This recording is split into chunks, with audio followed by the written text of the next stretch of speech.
It's been about 1 month since the Meta Quest 3 came out, and like the few thousand people out there, I went ahead and picked it up day one to try it out and see what all the huss and fuss was about.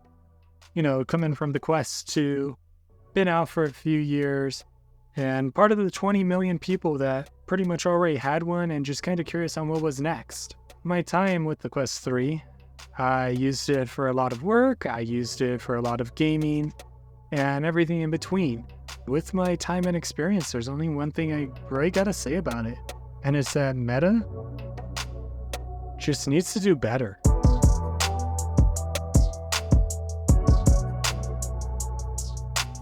So coming from the Quest 2, that was a lot of people's first VR headset. My first was the PSVR 1. I had a wonderful entry experience. After I beat the selected games on that platform, I was ready to expand and check out what's new, check out what PC VR was, and what possibilities there were outside of the PlayStation ecosystem.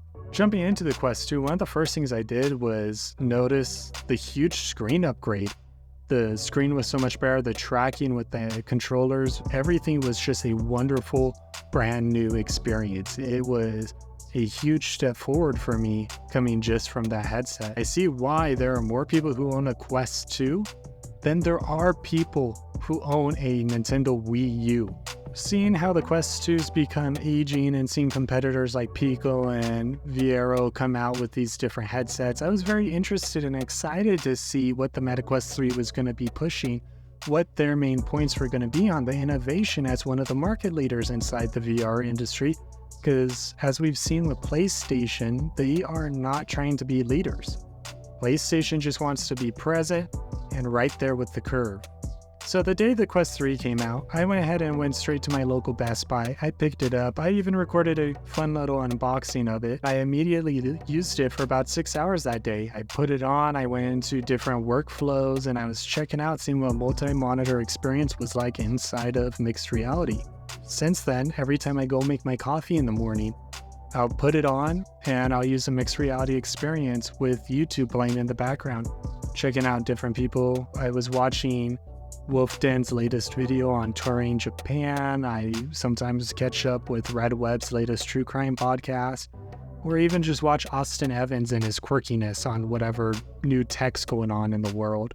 And I've had a good time with it. It's very interesting using it for that and using it for work, allowing myself to have 6 monitors versus just the normal one I have. The resolution is pretty clear, except with mixed reality. When you guys see these videos and this footage of what an MR experience is like, where people are doing chores or laundry or whatever it is all over social media, that's from the cameras themselves on the Quest 3. I don't know what they're doing to bump up the video footage to look even better, but I can tell you there is a loss between the camera and the screen in front of your eyes. You're looking through a webcam, you know you're looking through a webcam. There's a thin haze over everything. That's the best way I could describe it. Hopefully these videos you're seeing of a Quest 2 versus a Quest 3 through my phone camera, through the lens, kind of helps portray what's going on here. The MR is neat and works when you're not directly in front of something. If you're walking down the hall, you could see a lot better. If you're just doing dishes, you could see for the most part. You're not going to see all the grime, or even here where I'm making my coffee. Once you get in a little unlit area, everything becomes a mess immediately. That's something that for $500, I was expecting a bit more. Now, I saw recently that someone was talking about the cost of breakdown of the cost of production is. They were saying that it's just under what their MSRP price is. They were talking about how research and development goes into these factors and trying to figure out how much it really did cost to make the headset versus what's Meta's return on it. Because once you buy that console, you're stuck in that ecosystem, so they're going to make their money back through the game sales. That's why when you look at the ROG Ally or the new Lenovo Go, is so much more expensive than something like the Steam Deck. Steam Deck is Steam. You're going to have to buy most of your games through there. They know they're going to get their money back regardless, and they know they can sell it at a loss because it'll be recouped elsewhere. Keeping that in mind and trying to figure out why the Quest 3 launched at $500 and touted as the true successor to the Quest 2, I have issues. The Quest 2, everyone hated their head straps. As you see, I'm still using the original one it came with. I've been fine with it for the most part. It's not the best thing in the world, but it was something that I didn't need to go out and get a brand new one. The Quest 3 one, which is somehow a little bit better, is a lot worse, and I'm ready to throw this head strap out, get a brand new one. Same with the Quest 2 faceplate. A lot of people complain about the faceplates right off the bat and highly recommend getting a new one. I'm actually still using the one that came from when it was Oculus, and they got into that lawsuit issue, and they sent out the silicone cover to put on top of the original one. That's what I still use for the Quest 2, and I'm happy with it. It doesn't hurt to get a new one, but I've never seen the need to myself. But this guy, I need something brand new all around for the peripherals of this. It's a mess. It's coarse. It feels like sandpaper against your head. I can never get these straps right, but it feels more balanced than the Quest 2. I will give it that. But even playing with the adjustments that you have for the eye shields, there's something off about it that I can't put my finger on as to why it's creating this uncomfortable experience. And this is something all over the social media world. Everyone on Twitter's talking about it. People were begging Bovo and Kiwi and AMVR to just come out with something so they can get rid of these. People even jumped to the Elite strap on the same day. They would go buy their Quest 3, go back to Best Buy and rebuy the head strap because they realized they needed something more, and they were still left unsatisfied with it. Most of it was because of the price. A lot of Quest 3 accessories are just so overpriced. What is the real reason for it? Is it just because there's limited supply but a lot of demand? Who knows? I don't know the real reason why some of these are so pricey. Thankfully, it's mostly on the meta side that's so pricey. Everyone's just jumping onto a third party for the most part. It's been a wonderful experience seeing how many third parties are coming out. For a month in, there's now starting to be a selection that you could choose from. Another huge issue I have with the Quest 3 is the battery life. The battery life can't be charged while it's being used. It's leading to too many issues unless you have a strong enough power bank. Now the Quest 2, you would get about 3-4 hours out of it, out of regular use. That's about average. Most would say it's comfortable. And when I stream, I sometimes go a little longer than that. I don't want the headset to die on me right away. So a few months ago, I actually bought a link cable from AMV. And the reason why I bought this one is they were talking about some extra port that really caught my attention. And it turns out this port, it's just an extra component you plug into the wall outlet. That way this cable sends both the video feed needed from your PC along with an electric current into your Quest 2. Now I love it because after 4 hours of streaming, I'll only go down 20, maybe 30% on the Quest 2. So you can go for very long times with the Quest 2 comfortably. I don't know many people who will really play a VR game after 8 hours. But if you wanted to, you could, and you'd still have battery life. The Quest 3 though, I'm lucky to get like 2.5 hours out of that thing, and with it plugged in, the cable just doesn't draw enough power with that wall outlet. I've tried different like AC blocks to see if I can find a happy medium and kind of get it to charge as well, but the cable itself is just rated for a certain wattage. It's just not enough for the Quest 3. Thankfully, I've seen some companies start talking about they're coming up with newer, innovative ways to upgrade this stuff to keep up with the Quest 3. But the battery life is just rough. I don't know what Meta was thinking between this. People are getting brick devices where they have to go and factory reset it themselves. They have to go into dev options. It's just not turning on, or it's loading into errors. But a lot of them just keep returning it back to the store. Some are exchanging it as a whole. There's different ways to go about it, but it's just leading to too much of a hassle. Everyone loved the Quest 2 because it was pick up and go.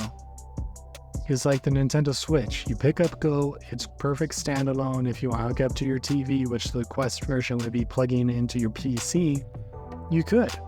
It was a great versatile item. And right now, especially for the price it is, it's a wonderful deal.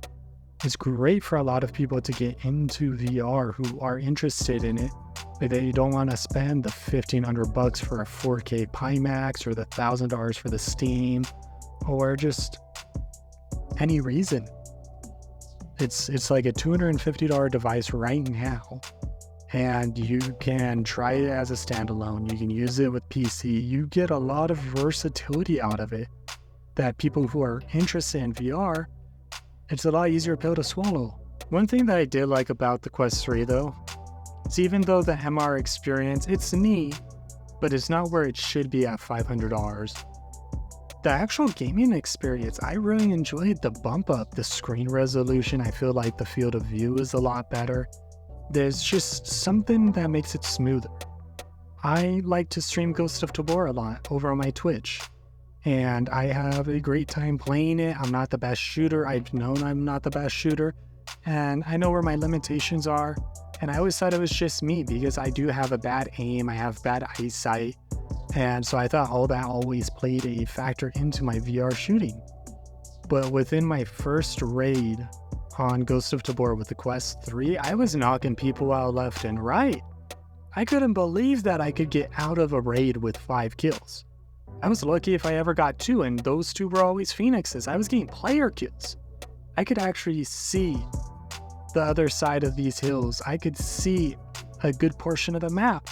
And I always thought it was just my bad eyesight, but that's kind of the improvement that I saw with this screen door if I'd come in from Quest 2 to Quest 3. With the Quest 2, I never really used too much of a standalone option. I was always more just PC VR.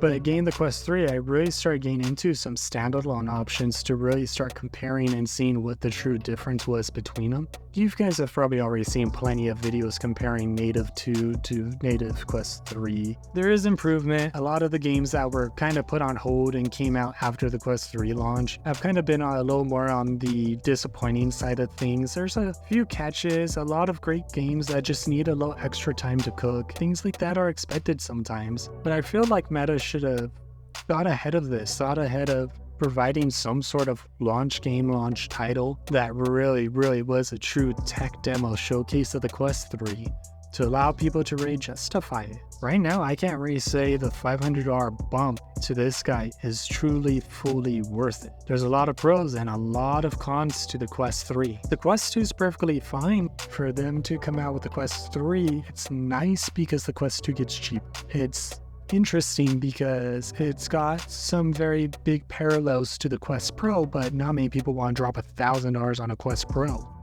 And you do get a lot for it, but it's really hard to just keep justifying to move up to the Quest 3 or save up for a Quest. But some things with the Quest 3, I'm just not seeing that much of a jump. The jump would be MR, mixed reality, and that's not your cup of tea. I'd say stick with the Quest 2 if you already have it, and maybe hold out till the new rumored Pico headset comes out, or the rumored Steam Deckard. But for now, it's up to you to decide. Quest 3 is fun. You do get visual improvements as far as the gaming side, but to sit here and tell you guys to go out and buy one, I'd say it's not there. That's just my personal opinions. Hopefully this gave you guys some insight kind of on what the Quest 2 and Quest 3 stand a month into it with over 100 hours of usage across both of them. Make sure to subscribe down below and swing by the Twitch. I'm live every once in a while and I'm trying to be more consistent about it. And keep an eye out too on my TikTok because soon I'm going to be going through 100 VR games in 100 days. So hopefully that'll open up your guys' libraries and help you guys discover games you may have missed across the way. But I'll see you guys again next time and stay safe.